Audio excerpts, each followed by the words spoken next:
In this video, we will be going over the user interface or UI of Modo. I would recommend having this video up on a second monitor or tablet and Modo up on your primary screen.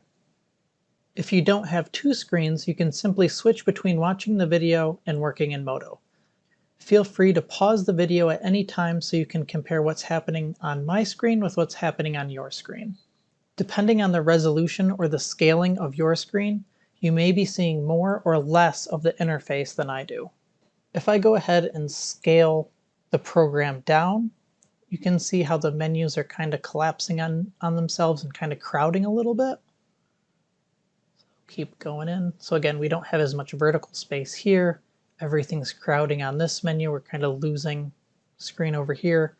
And again, this is just me kind of simulating what it would be like working on a really, really low resolution screen, or if you had your scaling up really, really high.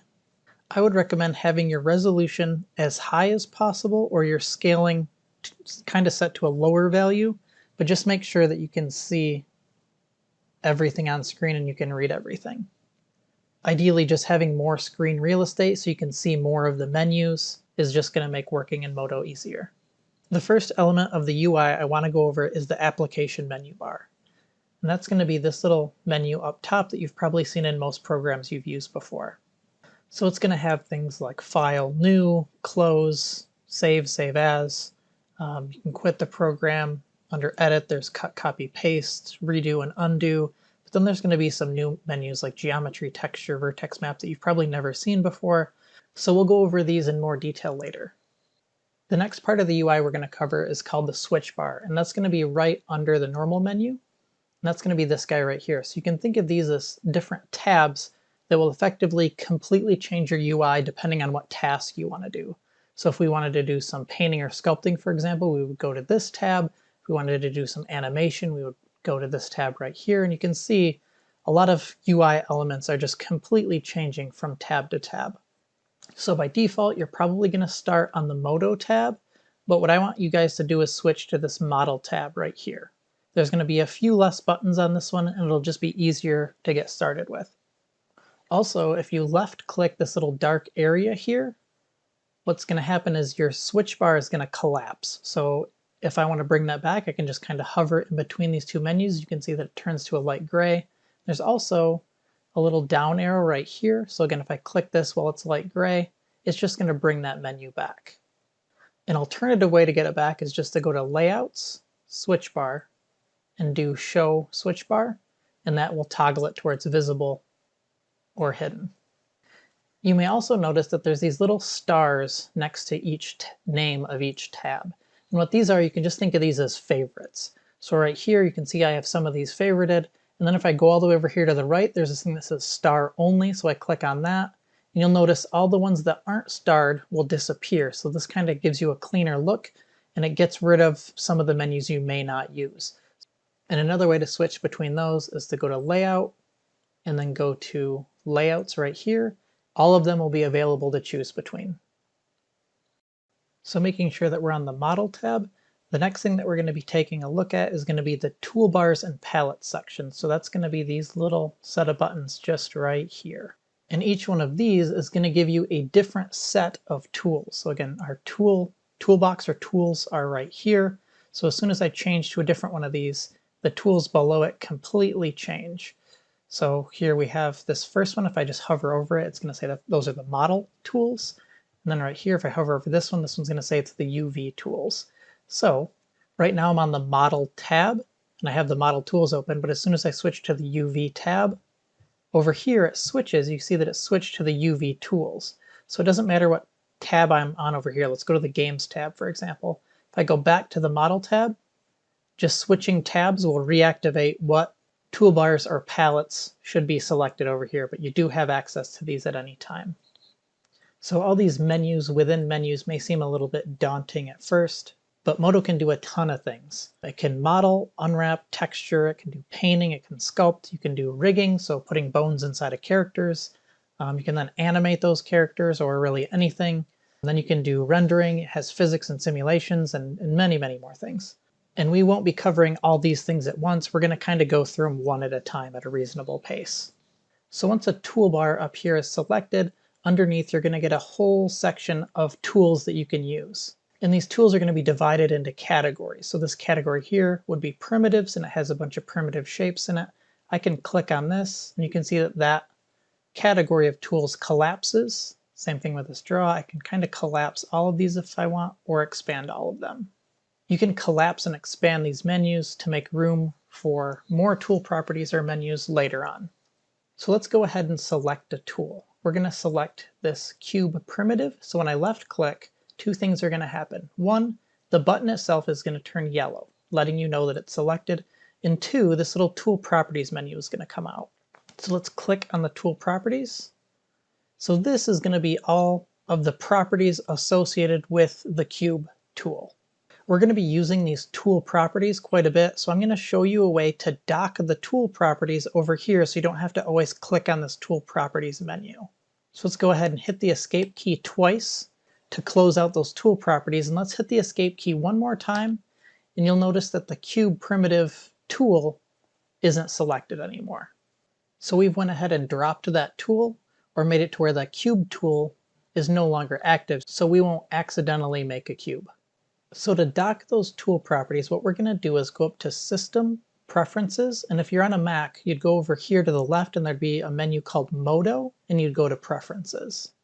Once this menu is open, we're going to want to go to the Default section, and then in there we want to go to UI, and down here under Tool Properties, we want to change the Modo layout from Popover to Inline. Let's go ahead and close the preferences and see how that changes. So let's go ahead and select our cube primitive tool again. And now you'll notice that those tool properties just instantly come right up so we can access them. And again, there's a little bit more properties and we have screen real estate. So there's this little arrow right here. And this is just your normal scroll arrow, or you could use your mouse wheel to scroll up and down here to see more or less tools. So we're not going to be creating anything yet. So let's go ahead and hit the escape key a couple times to drop that cube tool. Next, let's take a look at everything on the right side of the screen. So first we'll start at the top. We have this little item tab up here, and this is going to be everything in our scene. So right now we have this little blue cube called mesh. You can think of this as a container that can hold polygons. Then we're going to have a camera and a directional light. And when you make a new scene, every new scene is going to have an empty mesh, a camera, and a directional light. As we start to build more things, this area right here is going to be a little bit more filled out. Underneath, we have a Properties tab. So this isn't going to be the tool properties, this is going to be the properties of the selected item up here. So right now we have the mesh selected, so if we switch to the camera, you'll notice down here now it's kind of set to camera settings. So we have a focal length, the angle of view, lens distortion. These are just settings that pertain to the camera itself. Same thing with the directional light. We could have how bright the light is, what color the light is, etc. And then up here, these would just be the mesh properties. Like in the other menus, we have little sub-menus that you can open and close. So there's this notes menu that you can open up. And again, I'm not going to go over all of these, but like the notes menu, you could take notes on something about the mesh. But we can collapse this, and then we'll see more and more menus. Alternatively, this little black bar shows up, or we can use the scroll wheel and we can scroll up and down to see all the menus within the scene. So the next thing I want you to look at are the different tabs up here. So we have a Channels tab and a Lists tab. We won't mess with the Channels tab that much, but we will dive into the lists. And again, this just has effectively more properties, but they're just organized in a different way. So let's go back to the Properties tab. And the other thing I want you to notice is over here on the right side is another set of tabs. So the Properties tab is the first tab, and now we're under the Mesh tab. And again, these are the properties for this mesh item right here. This mesh item is going to have multiple properties within it. And again, this is just to categorize these in a way to where you're not scrolling up and down between 60 different pages, but know that in most cases, the first menu going left to right and the top menu are going to be the most important menus in most cases. So the deeper you go to the right, the less often those might get used. And the same thing here, the farther you go down, it's just a different set of less used properties. So again, first menu here, first menu here. This is most likely the one that you're going to be on in most cases, but we will use the other ones. But the main takeaway I want you to get from this is to just know if I'm making a video and I go in and I change a property and you're not seeing that property. So let's scroll down and let's say that I'm changing whatever this random property is and you're not seeing it. The first thing I want you to do is pause the video, see what tab I'm on right here, see what tab I'm on over here, and then even look and see, like let's say I'm in the vertex sub menu. Just know that they're broken down into multiple categories. So if you don't at first see the menu that I'm changing or using, there's a direct path to it just by looking and seeing what submenu, side menu, and top menu it's at. So still looking at the right side, the next thing I want to point out is you can kind of customize the size of these menus. So if I hover kind of in between this big menu and this menu over here, you see my cursor changes to a little left or right arrow. If I left click and drag, I can increase the size of this or decrease the size. Same thing with this middle divider. If I don't have a lot of assets right here and I have a lot of properties here and I'd rather adjust those, I can do something like this where I see more properties but I see less items in my scene. So again, you can adjust those to whatever you feel comfortable, but just remember at any time you can actively adjust them as well. So the next part of the UI I want you to pay attention to would be this little bar up here, and it's right under the switch bar. And a lot of this has to do with what and how you're selecting things. So there's a lot of specifics. In later videos when they're needed, we'll kind of go over these. So last but definitely not least is this big huge menu right here, and this is kind of your big workspace, just like in Photoshop. So this is going to be your 3D viewport. So in this viewport is where you're going to see your main 3D items, but then also in all four corners there's going to be a little set of extra information that's there for you to see. So let's go ahead and just throw something in the scene. So really carefully, I'm just going to hold the Control key, and then I'm going to click this cube button. So when I hold the Control key, you'll notice that the icon changes, and I just left click once, let go of Control, and then over here, a cube has went into my scene. So if you don't see a cube, what you could do is go to View, Fit All, and that would kind of zoom in on your cube. And then we're not going to go over navigation in this video, but if you need to zoom out, there's a little magnifying glass right here. I can just left click and drag and it'll zoom in or out.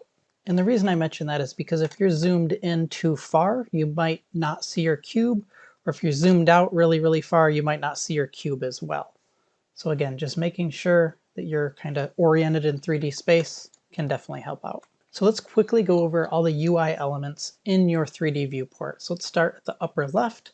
So right here we have a little guy called perspective, and with this button, if I click on him, it just gives me other ways of viewing it. So I could see the top of my cube, the bottom, the back, the front, the left, the right, etc.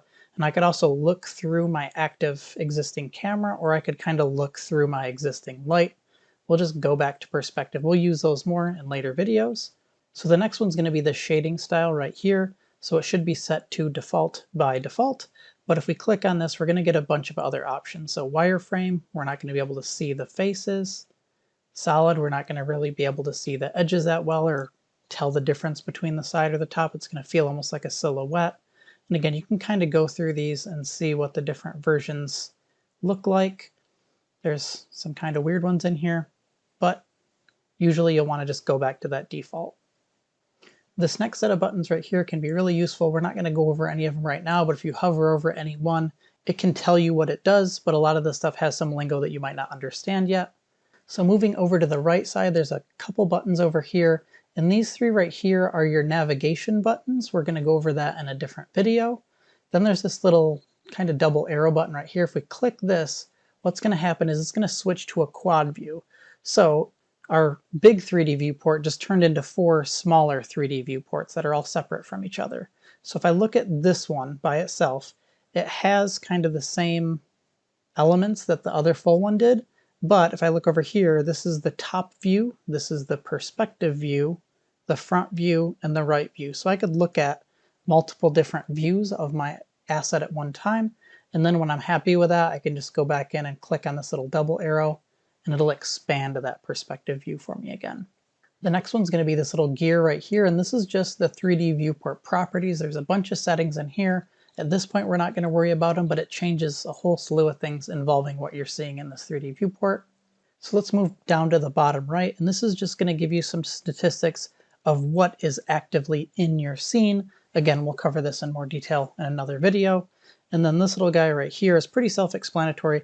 It just tells you how you're oriented in the scene. So again, we're going to go over navigation in another video, but as I navigate around the scene, you'll see that it actively updates over here. So Y correlates to the Y-axis, that's up and down. So if I rotate, now Y is kind of pointing down. I'm looking at the bottom of the thing. This is just to keep you oriented in 3D space. So that pretty much covers it for the UI of Modo. You can really think of it kind of similar to something like Photoshop, where your main creative area is in the center, your tools and tool properties are going to be on the left, your item and item properties are going to be on the right, and then your menus are going to be up top. In the next video, we're going to be going over navigation, so that's how to look around your asset, zoom in and out, and then kind of pan the screen around.